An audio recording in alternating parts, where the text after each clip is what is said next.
For today, if you're training, you're not going to be learning from me specifically. You're going to put some of what you learned to the test in your first quiz. So you should be able to refer to each previous lesson in this series to figure out how to do each section. This is what you're going to be building. A very, very simple website, but it'll test your knowledge of some of the HTML elements that we've learned here. So I'm not going to give you any hints here. Your job is to rebuild this from scratch in your own editor without seeing my source code first. But I'll give you a couple tips here. When creating your own website and deciding what elements to use, it's helpful to describe what each section is.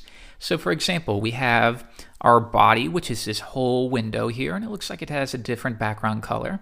And then we have a top level heading here, and then we have just a little bit that describes our website, a paragraph, and then we have a list of some things that I enjoy, and then we have a subheading here of some quotes with just some gibberish quotes here.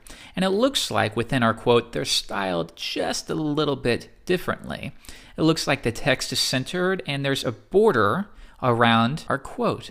So that's your job here. If you need to refer to a previous lesson, do so. But by tomorrow, you'll want to make sure that you have created this on your own. So get started.